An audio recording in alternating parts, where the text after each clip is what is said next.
तो नमस्कार दोस्तों, आज मैं आपको एक शॉर्ट आइटनरी बताता हूँ आदि कैलाश की, क्योंकि आज मैं रेस्ट डे पे हूँ। तो आपको पूरा बताता हूँ। हम मतलब मैं और मेरा चीता 450। तो हम लोग जो है वो चले थे जयपुर से। तो जयपुर से जो फर्स्ट डे था वो था जयपुर से 3 बजे जो है हम निकले थे, और 3 बजे से लेके और चंपावत जो है वो पहला स्टे लिया था। तो चंपावत पहुँचते पहुँचते 6 बज गए थे। तो करीब करीब पहला दिन का जो था स्ट्रेच वो काफ़ी लंबा था, 15 घंटे का, और करीब करीब 650 किलोमीटर जो है वो तय किए थे। और गर्मी जो है वो भयंकर थी, इसलिए टाइम लगा भी।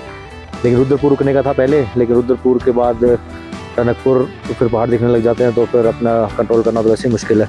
तो पहला दिन का स्ट्रेच काफ़ी लंबा किया, और पहला दिन का जोश भी होता है, जुनून भी होता है। तो पहला दिन आप जितना कर सकते हैं वो करो। तो first day Jaipur to Champawat, जो कि आता है टनकपुर से आगे। सेकेंड डे जो है वो चंपावत से जो है वो किया सुबह करीब 7:30 बजे।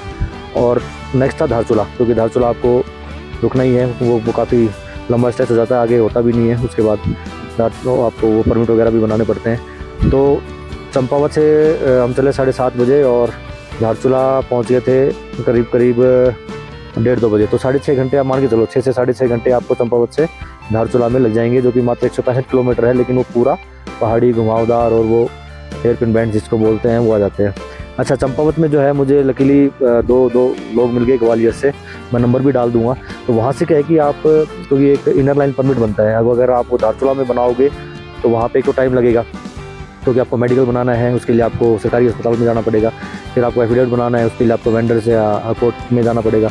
और तीसरा जो पुलिस वेरिफिकेशन है, तो आपको पुलिस स्टेशन जाना पड़ेगा। तो इन सब में खुलते ही सब 10 बजे के बाद में, तो इनको बनाने में आपका आधा पौन दिन तो आपका लग जाएगा वहाँ पे। तो उन्होंने एक नंबर दिया मुझे, और उस नंबर पे आप कॉल कर दो पहले दिन ही, जब भी आप धारचूला के लिए चलो एक दिन पहले।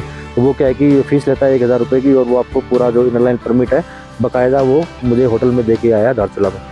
तो ये एक बेनिफिट हो जाता है। बाकी आप ऐसे बनाओगे तो 300-400 रुपये तो आपको लग जाएंगे, 500 रुपये के करीब। तो टाइम की तो वो है ना शॉर्टेज है। तो दूसरा दिन जो फर्स्ट डे जयपुर से चंपावत, सेकेंड डे था चंपावत से धारचूला। 6-6.5 घंटे आपको लगेंगे। धारचूला में रेस्ट करो, इंडिया नेपाल जो ब्रिज है, बॉर्डर है, लोकल मार्केट है, वो एक्सप्लोर करो, और वहाँ पर आपको टाइम मिल भी जाता है। तो वो जो पहले दिन की जो थकान थी वो आप यहाँ पूरी करो, धारचूला में रेस्ट करो। होटल जो है वो मिल जाते हैं 800 से लेके 1000-1100 तक मिल जाता है, बढ़िया होटल, खाना वाना मिल जाता है प्रॉपर। धारचूला से जो नेक्स्ट डे जो है हम चले थे करीब 5:15 बजे, क्योंकि नेक्स्ट जो है वो निकलना था मेन, उसके लिए लंबा था और पहाड़ी एरिया था।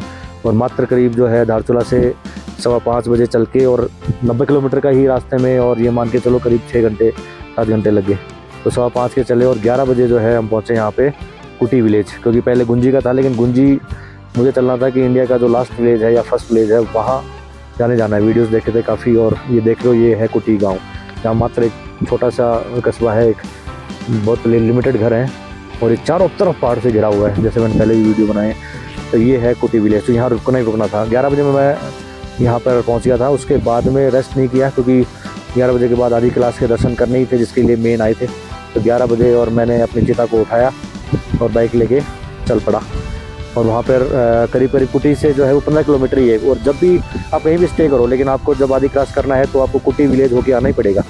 तो आप अगर गुंजी भी रुकोगे तो पहले आपको वहाँ से 20 किलोमीटर रन करके कुटी आना पड़ेगा। कुटी से फिर आप आदि कैलाश जाओगे। तो बेटर है आप यहाँ रहो, होम स्टेज पर रहो, और यहाँ का ट्रेडिशन और कल्चर और खाना यहाँ का टेस्ट करो। तो यहाँ से 11 बजे निकला, और 11 बजे के बाद आधा पौन घंटे में जो है वो आदि कैलाश के बेसमेंट जो जोलिंग कॉन्ग है वहाँ अपन पहुँच जाते हैं। वहाँ पर बाइक पार्क करी, और फिर वहाँ पर ट्रैक है वो अब 1.25 घंटा लगता है। नॉर्मली बहुत ज़्यादा लंबा ट्रैक नहीं है। दर्शन आप जोलिंग कॉन्ग से भी हो जाते हैं, बहुत बढ़िया दर्शन होते हैं नीचे से भी। लेकिन आप एक वो रास्ता बनाया हुआ है जहाँ बिल्कुल उसके जो बेस पे आप जा सकते हो, जहाँ गौरीकुंड भी है, काफ़ी बड़ा एक सरोवर टाइप है। तो वहाँ एकदम आपको दिखते हैं आदि कैलाश सामने, तो उसका आनंद ही अलग है, उसका सुकून ही अलग है। तो वहाँ से 1 घंटा लगा करीब, मान लो 12 बजे से वहाँ से वो ट्रैक स्टार्ट किया, और 1.25 घंटा लगेगा। और वहाँ पहुँच के जो आपको रिलैक्स फील होगा। जो थर्ड डे है वो है कुटी से और आदि कैलाश यात्रा, और जो पार्वती सरोवर है। तो 1.5 घंटा ट्रैक करके वहाँ आप कितनी देर बैठो, आप जितना आपका, क्योंकि ज़्यादा लेट तक अगर जाओगे, मैं भी लेट हो गया था, लेकिन मेरे अच्छे दर्शन हो गए थे। 1.5-2 घंटे बैठा मैं। और लेट जाओगे तो फिर बादल आ जाएंगे, 3 बजे के बाद, 3-4 बजे के बाद तो बादल आ जाएंगे। तो आपको जो वो कैलाश के जो दर्शन है वो पूरे नहीं होंगे। तो वहाँ पर दर्शन करके पूरा फ़ोटो लेके मन ही नहीं कर रहा था कि मतलब हज़ारों फ़ोटो वीडियोस बनाए वहाँ पे। उसके बाद में आप नीचे आओगे, नीचे आके पार्वती सरोवर है, कई लोग पहले कर लेते हैं, जहाँ पर शिव का मंदिर आपने देखा होगा, बड़ा सरोवर है, पार्वती सरोवर, तो वो पहले कुछ कर लेते हैं, बाद में वो आदि कैलाश कर लेते हैं। तो मेरा तो मानना ये है कि आदि कैलाश ही पहले कीजिए, क्योंकि वहाँ जाओगे थक जाओगे और फिर आदि कैलाश में जाते जाते जो है हालत हो जाएगी ख़राब। और पहले जिस पर्पज़ के लिए हम आए हैं पहले वो करना चाहिए। तो आदि कैलाश करके और फिर वापस से 1.5 घंटे का ट्रैक करके, क्योंकि अपोजिट डायरेक्शन में है आदि कैलाश और गौरीकुंड और पार्वती सरोवर बिल्कुल अपोजिट डायरेक्शन में, तो दोनों करना टफ तो होता है एक साथ। तो 1.5 घंटे आप चढ़ोगे पहले, फिर 1.5 घंटे उतरोगे, फिर आप 1.5 घंटे पार्वती सरोवर जाओगे और फिर 1 घंटे जो है नीचे जोलिंगकोंग बेस आपकी जो पार्किंग में आओगे। लंबा है काफ़ी, लेकिन वहाँ पर आप जाओगे, पार्वती सरोवर आप जाओगे, मंदिर बना हुआ है, बहुत सुकून भरी जगह है। वहाँ पर आप जो भी थोड़ी देर बैठो, ध्यान लगाओ और उसके बाद में आप आ जाओ जोलिंगकोंग जो बेस कैंप में और अपनी बाइक या जो भी गाड़ी आप लेके आए और वापस आ जाओ अपने बैक टू कुटी, या जो लोग गुंजी रुके हैं वो गुंजी। तो ये 3 दिन की तो ये वन वे आइटनरी होगी कि आप जयपुर से चल के, और मुझे तीसरे दिन जो है वो आदि कैलाश के दर्शन हुए।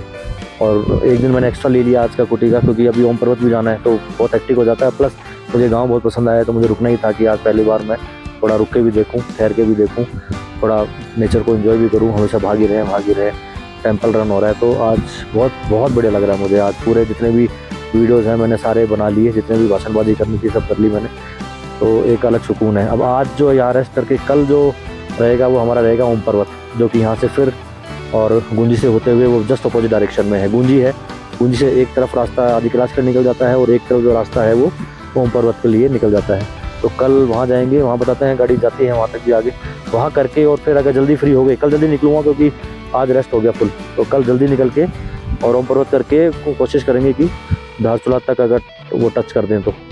लेकिन है मुश्किल, क्योंकि पहाड़ों में बहुत टाइम लगता है। 15 किलोमीटर 20 किलोमीटर में 1 घंटा लग जाता है, ये मान के चलो आप। ऊपर से रिस्क और वो सब अलग है। तो धारचूला से और जो ये आपका रूट है यहाँ तक गुंजी तक, वो थोड़ा है, बीच बीच में रोड बनी हो, लेकिन थोड़ा कई पैचेस तो ऐसे आएंगे जहाँ हाथ खड़े हो जाएंगे। तो जैसे तो वो गाड़ी फंस गई थी बुरी तरह, तो वो थोड़ा बीच बीच में पैच थोड़े खतरनाक आते हैं। बाकी तो रोड बनी हुई है। कुटी से तो ऐसी मक्खन भर की रोड है, दामा रोड एकदम आदि कैलाश तक रोड बन रही है, डेवलपमेंट हो रहा है। तो आइए आदि कैलाश यात्रा के लिए ये है इसकी आइटनरी। और जो बैक जाएंगे वो इसी रास्ते, या आप नैनीताल होके भी निकल सकते हो, जोगेश्वर धाम के दर्शन करने हैं तो वो एक अलग रूट है। तो ये है आदि कैलाश यात्रा की एक छोटी सी आइटनरी।